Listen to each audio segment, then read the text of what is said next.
It has been exactly 9 years, 11 months, and 1 day between the previously released Armored Core Verdict Day and Armored Core 6, and that's one hell of a time. For a quick refresher, Gen 5 of Armored Core is the weakest the series has been, in my humble opinion. While it has some positives like the movement system, art direction, and soundtrack, the negatives unfortunately outweigh the positives like the online-only focus, poor balancing, weak story, you get the point. And while Verdict Day fixed most of the issues, the poor balancing was not one of them, which made me quit the game on Chapter 5, but in all fairness, if I had to recommend any entry, Gen 5, no doubt would AC VD be my first recommendation. So anyway, post VD, FromSoft went on to focus on the Souls series and mainly the formula as to refine and readapt it as the years went on. In that time, they went from being the underdog to a highly celebrated studio as they kept releasing quality releases with no compromises, and they very much deserve the position they're in now. But with said success also comes expectations.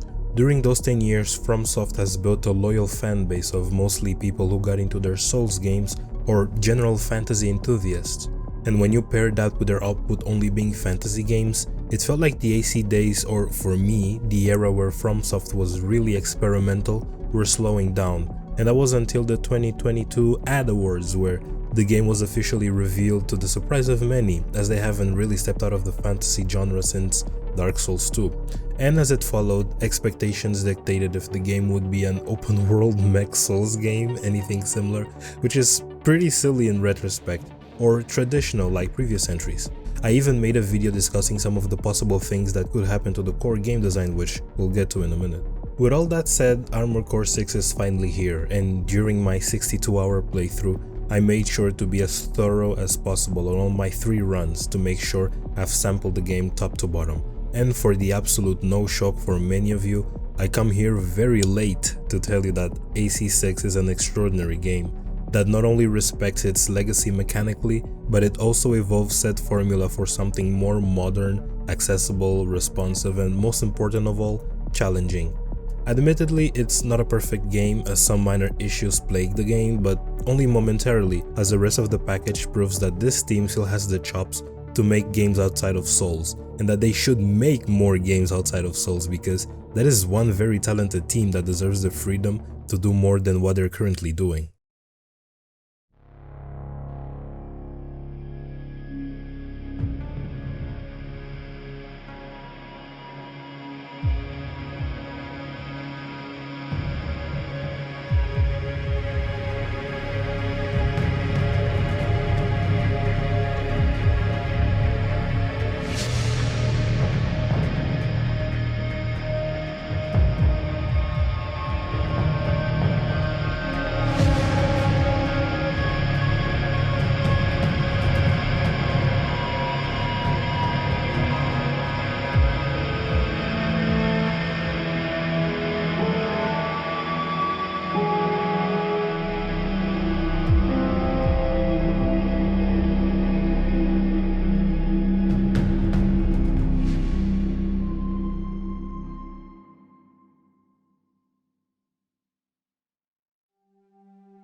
FromSoft is one of those big rare companies where no matter how often they excel at everything, on a technical level their games are kind of a mess. Whether it's Bloodborne's improper frame pacing or Elden Ring's high frame rate fluctuation, but when it comes to actual bugs and whatnot, they're very rare. I had the same caution coming into this, and for the first time in a while, this is a very competent technical release in ages. I even saw the PC version being highly praised for being stable and supporting extra features out of the box like ultra-wide support and 120 FPS, which is not to be understated. The only rare occasions where I would get heavy frame drops were on a select few boss fights, where the amount of particles on screen would tank the frame rate, but other than that, solid experience through and through, with no bugs, glitches or crashes. Where the game lacks in modern visual fidelity techniques, it makes up for it with a striking art direction that they've always been strong at. There's a healthy mix of high sci-fi with brutalist architecture and pipes upon pipes upon pipes, as well as desolate cities, vast ruins and abandoned structures that tell a greater story beyond what we've presented already. The biggest differentiator is the scale, which is FromSoft take the advantage of the newest console gen post-ACV to really expand the scale in raw square kilometers of playable area to deliver not just dynamism in the gameplay but also eye-candy scenery to marvel at. And the same applies for our ACs as well, as the mechanical designs have a wide range of variations, very detailed animations that you'll start appreciating as you get immersed in the world. And that's always been a part of this series' history, as the lack of continuity in terms of story or lore, a part of some gens, gives the artist freedom to reimagine the franchise in different settings, like the 90s sci-fi aesthetics of the first game, the more nature-driven environments from 2 and 3 to the barren dystopias of 4 and 5. They've always been great at readapting the same ideas in different contexts. In the 10 years since the release of a new Armored Core game, FromSoft honed their game design skills in the Souls genre and other games adjacent to it like Sekiro and Monster Hunter Diary, Poka Poka Eru Village DX for the Nintendo 3DS. I genuinely know nothing about this game, but it's cool they managed to sneak in one more licensed game in the 2010s.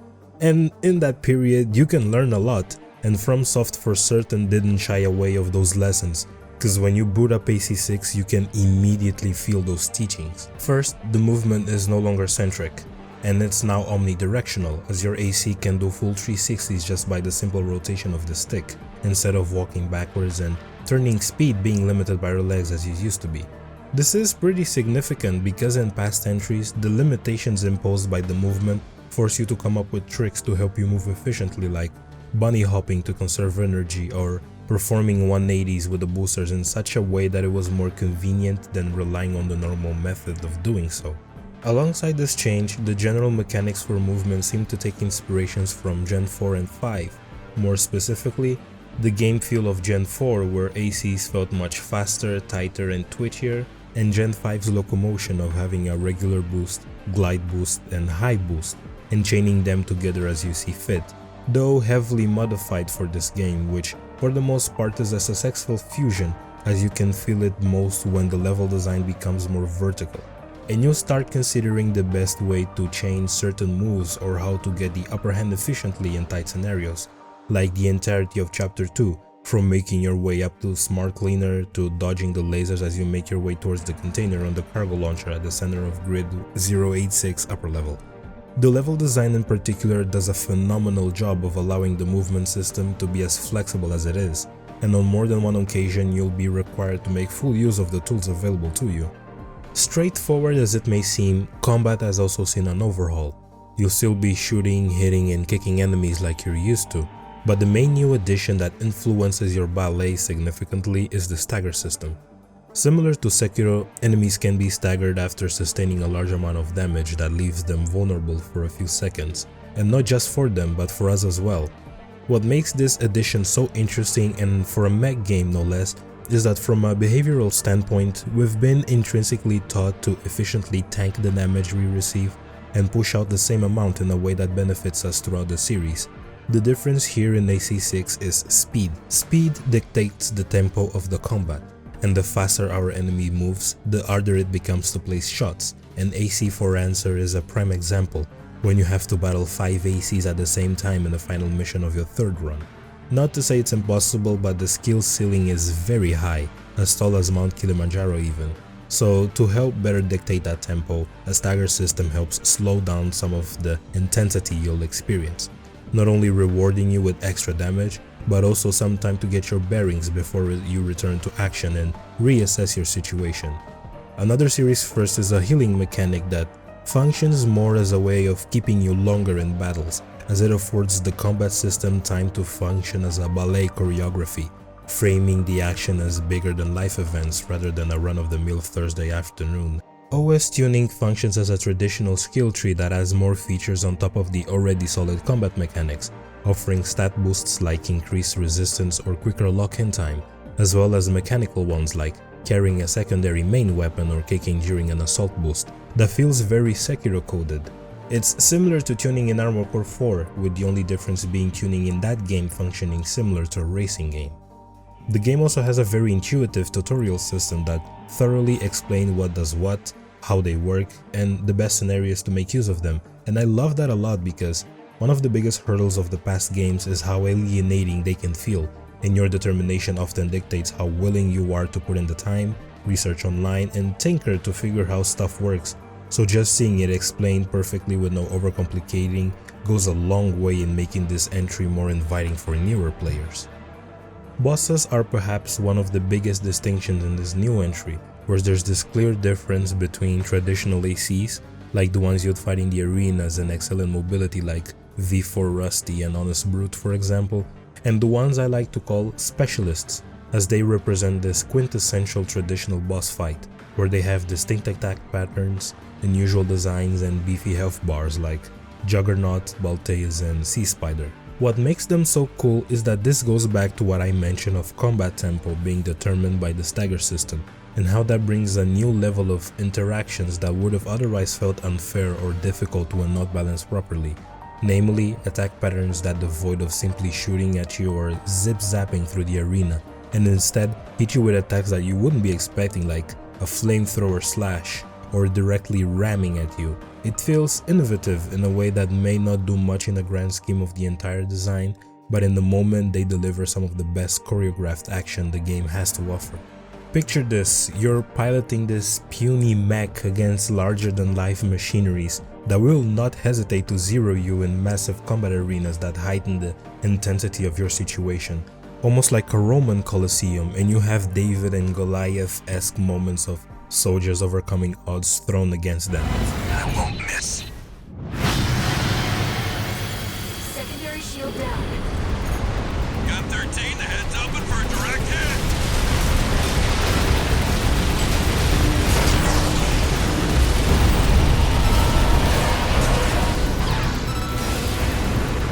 That freak actually did it. It's really empowering. When it comes to level design, here it takes a more central approach, where previously the scale provided moments curated for spectacle or tight corridors to test your endurance, where here the sheer size actively contributes to the omnidirectional combat the devs have been touting in many interviews, but also for a much more expanded exploration aspect. And while yes, this is an action game at its core, the element of exploration itself is not to be taken for granted from a team that made Souls for a decade. In these exploration segments, you're mainly looking for hidden parts, and these scenarios are never the same. Sometimes you'll be ambushed, others you'll face a mini-boss, or in certain circumstances, just navigating through a space feels like a tightly designed dungeon, where you never know what you'll encounter next. Alongside the level design, mission design is also one of this game's biggest strengths, where just like in the past, it mixes main story objectives important to the plot and secondary objectives that intrinsically contribute to the plot, like in one of the missions meeting Rusty and defeating Juggernaut, then afterwards going back and collect the logs of the opponents he defeated to get a better idea of who he is. Or another example, as you make your way to the central ice field, it sees you meet Cinder Carla as the main objective, in the middle do a side job for her, and in the third mission gaining access to the container. And this all plays out in this familiar structure of mercenaries, corporations, and assignments we've seen. and before you know it, those lines are blurred and both feature a level of quality that is unprecedented. The economy is close to what I would say Armored Core 3, where there's a fair scaling in the credits you earn and how frequently you are allowed to buy new parts and earn them. And of course, you don't just earn parts by buying them, but you also unlock some after finishing the tutorials, competing in the arena, finding hidden parts, or traditionally unlocking new parts as soon as you finish certain missions. In terms of parts, the game seems to go back to basics, given this is a new entry and only features the essentials like bipedal legs, reverse joints that let you jump higher with no energy cost, tetrapods that allow you to hover for extended periods, and tank legs which give you the highest load capacity. It was smart of them not to overload the game with millions upon millions of parts, with Nexus to this day remaining the biggest offenders in terms of fluff, and only having those 4 leg types is enough to make everything else work. If you remember in my ACV video, I mentioned the introduction of new types of damage and how complicated it felt to navigate around them when making a build that not only appealed to you, but would also be functional during the combat. Well, they return and they're properly designed now, and simplified to the point they don't separate parts per damage categories as the system becomes more useful in the types of enemies you'll face, the weapons you'll yield, and how you conduct them for efficient use. Armored Core 6 undoubtedly has the most coherent story in the series, in the sense that it manages to balance suspense, exposition, twists and turns in a much more dramatized way that's really new to the series. If you stop and think about it, the story in Gen 1 is mostly Saturday cartoon level. It's not bad, but it's not a 5 out of 5 story either. Gen 2 expands the scope with voice acting present everywhere, not just in missions, and it definitely lends some weight to the narrative as you get to take in the performances of the voices themselves and judge the tone of the story. But in general, it caps off this continuity with a very simplistic story in a satisfying way. Gen 3 is massive, building itself through 6 games in total if we also count Ninebreaker and Formula Front. At first, it plays out like a typical AC game, but when you start Silent Line, we start deviating into more experimental territory, where the narrative starts taking more risks and becomes unique because of it. Gen 4 is really unique because of the way it makes use of its 2-part structure for both the main game and 4A, where in 4 it introduces new concepts such as Nexts, Lynx pilots, nuclear warfare, and more human elements that strongly interfere with the status quo, and you contrast that with 4A, where it's a bleak all-out war.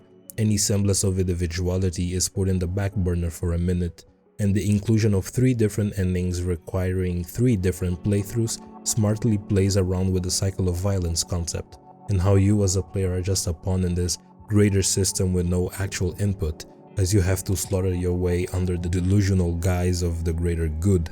I say all of this because Armored Core 6, to no surprise, leans into Gen 4 and adapts that structure in a way that feels very purposeful to the tone and atmosphere newly established in this new continuity. But more than anything, the one thing that stood out the most in this story is the core theme of free will, and how you will see that simple concept play a major role, not just for our main pilot 621, but for every single character in the story. In this entry, Rubicon 3, the 3rd planet of the Rubicon star system, contains a substance of interest, Coral, and with it lie the next advancements in energy resource and data conduction. But soon after shit hits the fan, as Coral triggers the Fires of Ibis, an event which engulfs the entire planet in flames, and as such, research on it ceased immediately. Many years later, a faint signal of Coral was detected on Rubicon 3, which prompted corporations to flock over in hopes of exploiting the substance for control. Amidst all of this, our protagonist 621 is sent under the guise of Handler Walter, as we embark on the life of a mercenary, take some odd jobs here and there, and as the story progresses, see where this business ends up taking us to. And from this point onwards, I just want to add that we're discussing spoilers. So if you haven't beaten the game yet, 3 times no less, then go do it and come back later. One of the strengths of the narrative is the drama of this conflict. Even with the corporations present, they take somewhat of a backseat, as more emphasis is placed on individuals rather than representatives that probably operate as a spokesperson or middleman in all of this, resulting in more memorable characters. I'll be completely honest and tell you that I barely remember any character from the previous games besides those that had a significance in the story, like Nineball in Master of Arena, Leos Clean in 2, White Glint in 4 and For Answer, where here, no matter who it was, I was always entertained by their personalities and the charm they exuded throughout the story. The sweet melody of the generator. How Milktooth's heart sings. Built that ACNYD tourist. Don't underestimate it. Handler Walter at first exuded bad guy energy, but as the game goes on, you get to see how a big softie he is. And he does care about 621, mostly for being the key to the destruction of Coral, but for our well-being as well. 621. From here on out, Never mind. Just trust your instincts. Cinder Carla, with her witty and charismatic personality, she's like if Rouge the Bat Pilot piloted a mech, and once you get it, it'll make sense. Kinda creepy to go around raking strangers, don't you think? Well, whatever.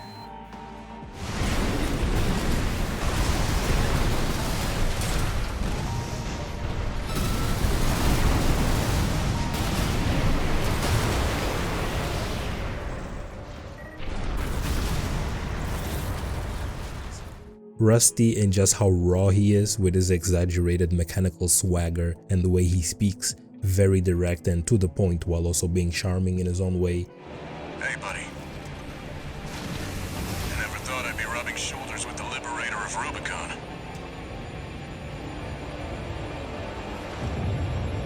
Every Rubiconian who heard your cry rose up to fight.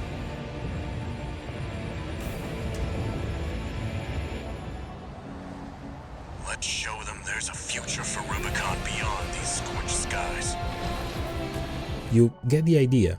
The characters here shine and you can strongly feel their individuality and how it shapes the story. The use of a three-way structure in the context of replays allows the game to play this meta game with its narrative as you slowly unlock the intended path for each ending, similar to Nier, as well as being handed new assignments exclusive to your second and third run, which have a higher difficulty ceiling and expand on story elements that haven't been fleshed out in their entirety, like the Rubiconian Liberation Front, All Mind, and Air in specific cases. In some ways, that strengthens the investment in the storytelling because with For Answer, the meta aspect of those replays made you question if all the repetition was really worth it in the end, and if you weren't getting brain damage from participating in this cycle for no purpose or goals were. Here, the full story slowly unfolds as you get more familiar with the premise, resolution, and concepts. Remember when I said one of the major themes of AC6 was free will? Well, I suggest thinking twice because in execution it's actually the lack of one once you fully finish all the runs and you get the broader picture of the story. On your first run, assuming you're working with Walter and Carla, you're working in service of them, as they seek to destroy the Coral and prevent any corporation from having any access to it due to the innate danger. Even with Air as your companion, you remain committed to Walter, leading you to have little input in the matter, as they expect you to see the mission through. This is considered a bad ending, although I feel the game sits tightly in this gray area that it's difficult to define if it's good or bad, and I'll elaborate later on. On your second run, you decide to side with Air, as she seeks to save her people, this mind hive within the Coral so they can prosper in a potential future, and as obvious, they will see you betray both Walter and Cindy in what are arguably some of the most poetic boss fights in the game, especially Walter as he refuses to kill you once you defeat him, and even commenting on your newly acquired friendship in the midst of this mess. Look at you, 621. You found a friend. This leads to the second ending where Air promises you another way to then the collapse to restore Rubicon as it was, which by itself is a competent albeit simple ending. What makes both of these runs special in particular is the final message that plays after the credits on each respective ending. Unlock condition verified. Playing back message. Sender, Handler Walter.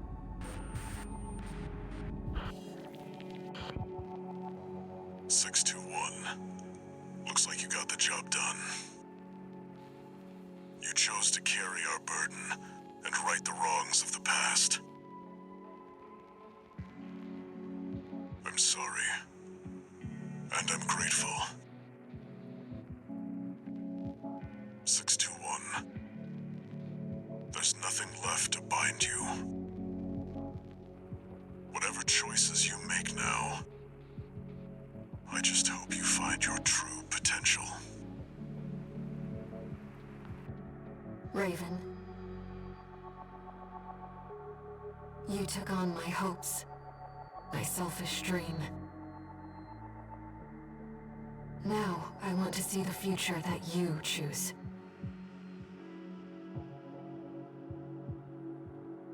Whatever waits ahead, I'll support you.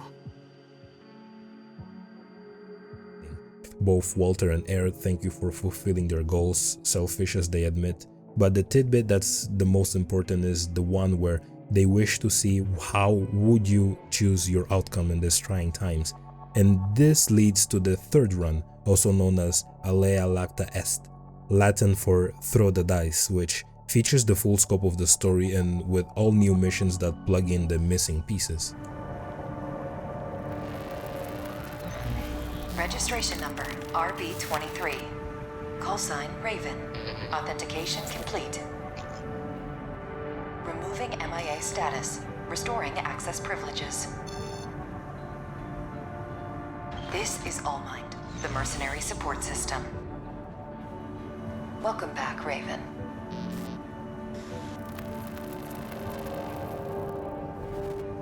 Your third run starts relatively simple. You do what you have to do and go on about your day. Having said that, do you guys remember Allmind? Well, she's been hiding a few tricks up her sleeves, and it all starts after our encounter with Thumb Dolmayan of the RLF. Forged in ash, we stand as one. This place will be your grave, menace to Rubicon. As upon defeating him and examining the data log, we're introduced to the concept of coral release or symbiosis in simpler terms, where a Rubiconian strand can merge with humans so both can share one body on a large scale. And for such to happen, Allmind becomes your client, giving you missions that intentionally seek to separate you from your crew and isolate you, so the plan can be executed accordingly, as you and Air have the perfect bond to execute convergence, which is what triggers coral release. Second of all, and we're now stepping into personal theories, the arena matches that you play in all three runs, both the records and analysis simulations, are used as documentations brought in by your combat data, and she makes use of it to manufacture the ultimate AC, one just as powerful or more than 6-1. Third and most important, I believe that Allmind master plan as a sentient AI was to break free of her confinements once learning about CR. But needing humans afflicted with Rubiconian strands to trigger convergence, she slowly but surely gathers pilots she seemed fit for the CR program, a process that took years, ultimately landing on 4 individuals: 6-1, Sula, a former hound of Handler Walter, Dolmayan, a member of the RLF, and Iguazu, a Red Gun pilot who vehemently despises 6-1. In the end, everything comes into fruition. With plans set in motions and even witnessing the deaths of both Walter and Carla, Allmind betrays us, only using us as a tool to trigger convergence. But here's the kicker. What the hell happened to the other candidates? Well, we defeated Sula on our way to destroy both the control center and Balteus. Dolmayan was defeated when ambushing us, and Iguazu was defeated when he ambushed us on our ambush to V2 Snail. What entails next, I really can't make sense of it, but I believe that upon shortly after his death, Allmind assimilated herself with Iguazu's soul, spirit, or whatever it is that became a strand of coral, and used them as a tool so she could later on merge with 6-1 and Air as well. Of course, she's defeated due to Iguazu's pure hatred of 6-1 overpowering her, and the third ending showcases a world where coral release is achieved and all strands within it have merged with other deceased pilots, thus bringing in a new age. But had Allmind succeeded, she would have inhabited this new world as a queen of a hive mind that has control over everything everywhere all at once. So going back to the concept of free will I brought up earlier, When you make sense of everything, you're just a puppet with no free will, and regardless of endings, you're always following the desires of other people. With Walter, you destroy Coral and burn Rubicon down to ashes. With Air, you liberate Coral and keep Rubicon alive. And with All Might, you're stringed until you're no longer needed. But at the same time, that free will comes from that simple choice that we as players get to see which route we think is the best. And it's an interesting dichotomy. On one level, there's 6-1, a silent protagonist that has no input in the events other than following orders. But on the other, there's us as the player, where our act of choosing different missions is our own personal free will to see where the game is headed. Maybe I just said a whole lot of nothing, but if it piqued your interest, I would love to discuss it more in the comments with you all. I also saw some interesting theories online that suggest that New Game and New Game Plus are simulations All Might prepared to see how 6-1 would behave in determined scenarios, making New Game Plus the canon run. It's really cool we get to dissect what at first seems a straightforward story into something potentially larger than it alludes to be, and it just shows how experimental the writers within FromSoft operate. Post Armored Core Last Raven, the soundtracks have become more experimental in their exploration of genres and execution. AC4 and 4A incorporated high-tempo, aggressive and experimental rock tracks with vocals that really accentuate the scale of battles and encounters with other factions and enemies, while Armored Core V saw it shift to martial music infused with rock and electronic elements to depict a post-apocalyptic guerrilla warfare where nothing can be saved and everyone is doomed under this blue trap bubble. A brown one actually if you think about it. And Armored Core 6, like no different, takes a different stylistic route. The ever-iconic Kota Hoshino is back, and this time he's not alone, as we also have newcomers to the series, Takashi Onodera and Shoei Miyazawa, both sound designers who got their start in Bloodborne and worked onwards up to Elden Ring, also noting that Shoei worked on the Déraciné soundtrack. This soundtrack feels more historical, in the sense that its inclusion within the game is to accentuate the atmosphere and immerse you in the immensity of the scale compared to previous soundtracks that mostly served as hard-hitting tracks that put you directly in the action, something more cinematic you could say. It's in essence a high sci-fi soundtrack with tons of synths, guitar riffs and bass and piano keys and a myriad of electronic sounds that sound like they came right out of the 60s, 70s media, but while used as a source of inspiration, it doesn't 100% abide by it. Matter of fact, on the second half of the album, and funnily enough when the game gets really good in quality, that's where the soundtrack is at its most diverse in terms of variety under said high sci-fi aesthetic. Personally, it's not my favorite soundtrack in the series, but it's one I have the joy of listening to in my spare time, and as a solo album experience, I'd say is strong and competent on its own. Tracks like Contact With You that exacerbate the scale of close quarter encounters and the lethality of an opponent.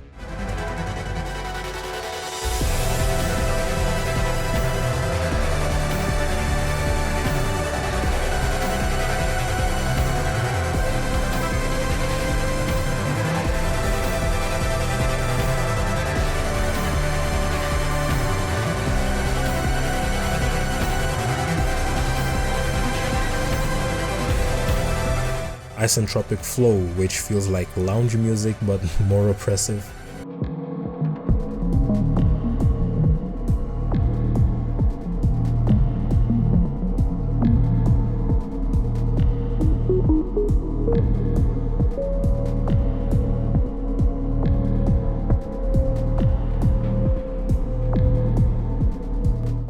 Rough and Decent, which is very jazzy approach to an otherwise tonally serious entry.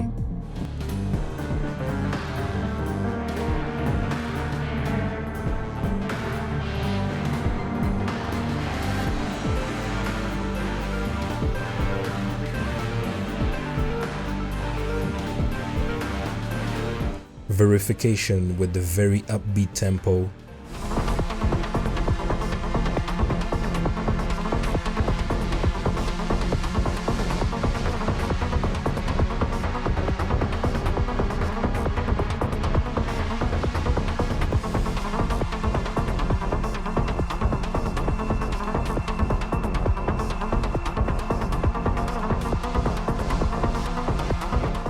the melancholic hearing things that makes you stop and ponder past memories and lived experience.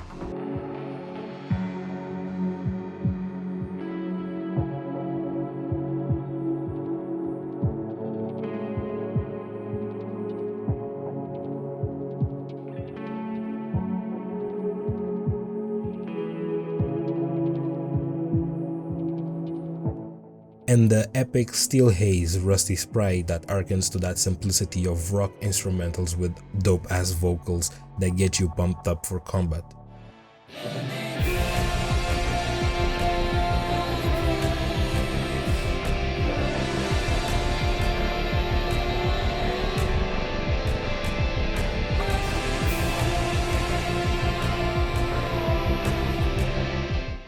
There's so many tracks I want to shout out, but matter of fact is, this is an excellent soundtrack and worthy of recognition. It's really cool to be in the timeline where FromSoft is in such a privileged position where they get to do what they want.